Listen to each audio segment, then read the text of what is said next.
Welcome to English Baba channel. Class 10th English का chapter 1 है footprints without feet book से a triumph of surgery. उसके question answer करेंगे। जल्दी से वीडियो को लाइक कर दो और अगर अभी तक चैनल को सब्सक्राइब नहीं किया तो मेरे भाई जल्दी से चैनल को सब्सक्राइब कर दो।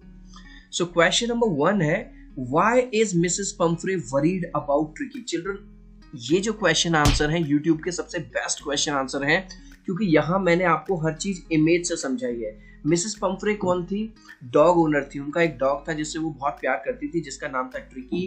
ट्रिकी बीमार पड़ जाता है, कुछ भी खाता पीता नहीं है, बार बार उल्टियां कर रहा था। तो यही सारे रीजन थे जिसकी वजह से मिसेस पंफ्रे परेशान थी। तो अब मैंने आपको इमेजेस के माध्यम से समझा दिया है। इसी बात को अब आप किसमें आंसर में लिख दो।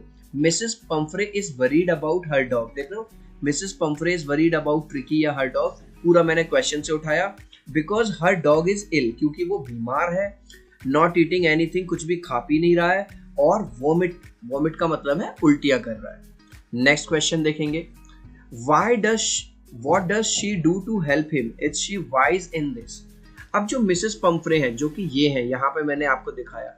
अब मिसेस पंफ्रे को एक बार ऐसा लगता है कि मेरा डॉग ना बहुत वीक हो गया है, तो क्यों ना इसे जरूरत से ज्यादा खिलाया जाए। तो वो क्या करती है, उसको माल्ट खिलाती है।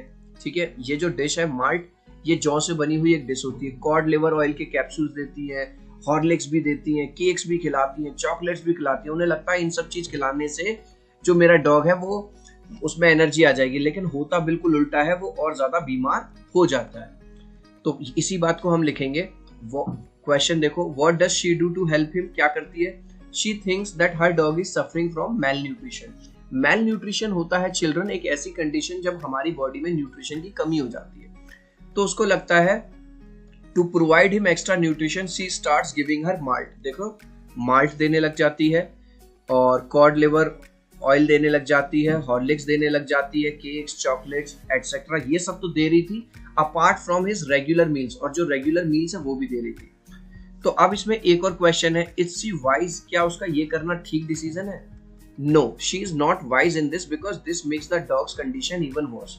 इस वजह से डॉग्स की कंडीशन और पहले से भी ज्यादा खराब हो जाती है। चिल्ड्रन, हमें पता है कि हमें ओवर ईटिंग नहीं करनी चाहिए।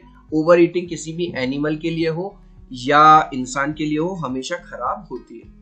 Who does I refer to? यहाँ पे ये जो स्टोरी में बार बार आई आ रहा है, वो किसके लिए आ रहा है? वो आ रहा है डॉक्टर साहब के लिए, जिनका नाम था जेम्स हेरियट, जिन्होंने इस डॉग का इलाज किया था। I refers to the narrator Mr James Herriot, जो कि एक वेटनरी डॉक्टर। वेटनरी डॉक्टर कौन होता है? जानवरों का doctor. Next, is the narrator as rich as Tricki's mistress?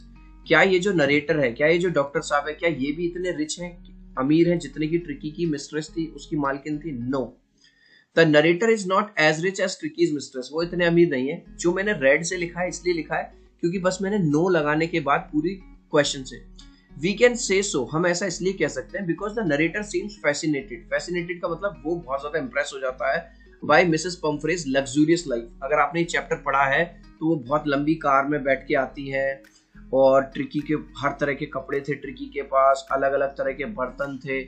The money she used to spend on her dog. तो हमें इस वाली बात से पता चलता है कि वो उतना अमीर नहीं था जितना मिसेस पंफ्रे थी, क्योंकि वो बहुत ज्यादा फैसिनेटेड, इंप्रेस था, क्योंकि वो खुद भी बहुत रिच थी और अपने डॉग पर भी बहुत ज्यादा खर्चा वो करती थी। How does he treat the dog? जो डॉक्टर है वो डॉग का इलाज कैसे करता है? ये डॉक्टर है और ये डॉग है, आपको दिखाने के लिए। देखो, James Harriet treats tricky just like a normal dog. बिल्कुल एक नॉर्मल डॉग की तरह उसका इलाज करता है। ही cuts down his food intake for initial days. Initial का मतलब शुरुआती दिनों में उसका जो खाना पीना है वो थोड़ा कम कर देता है। ही ग्रेजुअली इंक्रीजेस ट्रिकीज फूड, और फिर वो धीरे धीरे उसकी जो डाइट है वो बढ़ाने लगता है। And sets him free for physical activities. Physical activities मतलब भाग दौड़ के लिए उसको फ्री करता है, ताकि वो दूसरे डॉग्स के साथ खेले कूदे, उसका वजन कम हो और उससे उसकी हेल्थ इंप्रूव हो जाती है। तो इस तरह से वो डॉग को ट्रीट करता है। Next, why is he tempted to keep Tricki on as a permanent guest? Tempted का मतलब क्या होता है चिल्ड्रन?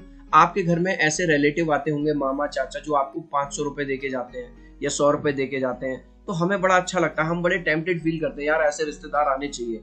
तो ऐसे ही जब ट्रिकी को हॉस्पिटलाइज करवाया गया था डॉक्टर के साथ, तो ट्रिकी की जो मालकिन थी, कभी वो अंडे भेजती थी, कभी वो वाइन, कभी वो ब्रांडी भेजती थी ट्रिकी के लिए, लेकिन ये लोग खुद ही पी जाते थे। तो बस उसको ये लगता था कि जिस दिन ट्रिकी चला गया यार उस दिन ये सारा मामला भी चला जाएगा। Mr Herriot is tempted to keep Tricki on as a permanent guest. देख रहे हो पूरा का पूरा मैंने क्वेश्चन से उठाया, रेड में लिख दिया। Because of the good food and wine he is enjoying in ट्रिकीज name.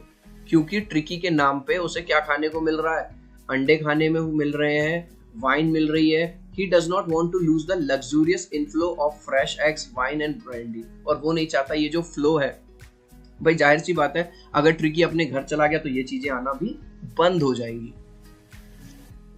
Why does Mrs. Pumphrey think the dog's recovery is a triumph of surgery? जब फाइनली डॉग ठीक हो जाता है तो मिसेस पंफ्रे ये क्यों कहती है कि ये ट्राइम्फ का मतलब होता है चिल्ड्रन विक्ट्री, यानी कि जीत, कि ये आपकी सर्जरी की, आपकी डॉक्टरी की जीत है एक तरह से। Mrs Pomfrey thinks that ट्रिकीज recovery is a triumph of surgery. पूरा का पूरा क्वेश्चन से उतार दिया। Because his illness was very serious, क्योंकि वो बहुत ज्यादा बीमार हो गया था अकॉर्डिंग टू हर। और मिसेस पंफ्रे को ऐसा लग रहा था there were very thin chances of him getting improve. और मिसेस पंफ्रे जो थी उनको लग नहीं रहा था कि अब ये ठीक हो पाएगा, क्योंकि वो बहुत ज्यादा बीमार हो गया था। लेकिन फिर भी डॉक्टर साहब ने उसे ठीक कर दिया बिना किसी दवाई के, बिना किसी ऑपरेशन के। तो इसलिए वो ये कहती हैं कि ये आपकी it's a triumph of surgery. Children अब हम थिंक अबाउट इट के क्वेश्चन कर रहे हैं। इसमें 3 question. What kind of person do you think the narrator of veterinary surgeon is? जो वेटनरी सर्जन है जिसने ट्रिकी का इलाज किया था वो कैसा पर्सन है? वुड यू से is he a tactful? Tactful का मतलब होता है जिसमें स्किल्ड हो, है ना, अपनी हुनर हो, ठीक है। तो ओबियसली हम इसका आंसर क्या है कि ओबियसली वो बहुत ज्यादा टैक्टफुल था। क्योंकि देखो आपने देखा होगा कुछ डॉक्टर क्या करते हैं, तरह तरह की दवाइयां लिख देंगे, ऑपरेशन कर देंगे, सर्जरी कर देंगे, ये कर देंगे, फिर भी वो ठीक नहीं होगा। लेकिन उसने ना कोई दवाई दी, ना कोई मेडिसिन दी, और बिना केवल डाइट को कंट्रोल करके ही उसने ट्रिकी को ठीक कर दिया। The narrator of veterinary surgeon is a very skilled and responsible doctor. तो हम क्या कह रहे हैं, एक तो वो बहुत ज्यादा स्किल्ड है और रेस्पॉन्सिबल है। ही क्योर्स द डॉग, वो डॉग को ठीक कर देता है विदाउट एनी ऑपरेशन और मेडिसिन, बिना कोई दवाई दिए या बिना कोई ऑपरेशन किए वो ठीक कर देता है। फिर वो कह रहा है क्या वो टैक्टफुल है? टैक्टफुल का मतलब जिसको स्किल्ड है। He is tactful person as he knew exactly how to convince Mrs Pumphrey to hospitalise Tricki's for surgery. वो टैक्टफुल है क्योंकि वो जानता था और उसने कन्विंस कर लिया मिसेस पंफ्रे को कि इसको हॉस्पिटल में हॉस्पिटलाइज कर दो। क्योंकि अगर वो वहीं पर रखती, उसे अपने पास ही रखती, तो उस डॉक्टर को पता था ये कुछ ना कुछ ऐसा खिलाती रहेगी और ये कभी भी ठीक नहीं हो पाएगा। What do you think was happy? What do you think Tricky was happy to go home? What do you think will happen now? आपको क्या लगता है ट्रिकी अब घर जाने पे खुश था? और अब आपके हिसाब से क्या होगा? Obviously कौन सा डॉग ऐसा होगा जो अपने मालिक को देख के खुश ना हो और अपने मालिक के साथ रहना ना चाहे? तो यहाँ पे ट्रिकी भी वही करता है। Yes, Tricky was happy to go back home as he really loved his mistress. हाँ, ट्रिकी को घर जाने की जल्दी थी और वो बहुत खुश था क्योंकि वो अपनी मालकिन से बहुत प्यार करता था। अब इसमें एक और क्वेश्चन है, what do you think will happen now? अब क्या होगा? I think that Mrs Pomfrey will now be careful about ट्रिकीज diet and health. अब हमें लगता है कि जो मिसेस पंफ्रे हैं वो बहुत ज्यादा केयरफुल रहेंगी उसकी डाइट को लेकर। अब वो उल्टा सीधा खाना, केक, चॉकलेट वगैरह ये सब नहीं देंगी, और हो सकता है अब वो उसे रेगुलर एक्सरसाइज भी करवाएं। नेक्स्ट और लास्ट क्वेश्चन है, Do you think it is a real life episode or mere a fiction, or is it a mixture of both? आपको क्या लगता है ये जो कहानी है ये रियल कहानी है या पूरी तरह से बात बनाई हुई है बस, या दोनों का मिक्सचर है? The story seems to be a mixture of both। ऐसा लगता है कुछ चीजें इसमें रियल हैं और कुछ चीजें बनाई गई हैं। जैसे रियल क्या है, it may be possible for rich persons to overfeed their pets. कई बार हमने देखा है जो अमीर लोग होते हैं वो अपने जानवरों को तरह तरह की नई तरह की चीजें खिलाते हैं, और rich people usually buy lots of stuff for their pets. आपने देखा होगा प्रियंका चोपड़ा का भी जो डॉग है वो उनके साथ रहता है, ठीक है, दूसरे कंट्री में अभी। तो वो अपने डॉग्स पे तरह तरह का पैसा खर्च करते हैं। चिल्ड्रन, इस लास्ट क्वेश्चन का आंसर तुम मुझे दोगे कमेंट सेक्शन में। देखता हूँ कितने बच्चे राइट आंसर देते हैं। Who was Mrs Pumphrey's worried about? Mrs Pumphrey किसको लेके चिंता में थी? अपने आप को, हर मेड सर्वेंट को, अपने डॉग ट्रिकी को लेके, या अपने बेटे को लेके? सो ये आंसर आपको देना है कमेंट सेक्शन में। आई होप मेरी ये छोटी सी वीडियो आपको बहुत अच्छी लगी होगी। सो वीडियो को लाइक कर देना, चैनल को सब्सक्राइब कर देना। मिलते हैं अगले वीडियो में। बाय।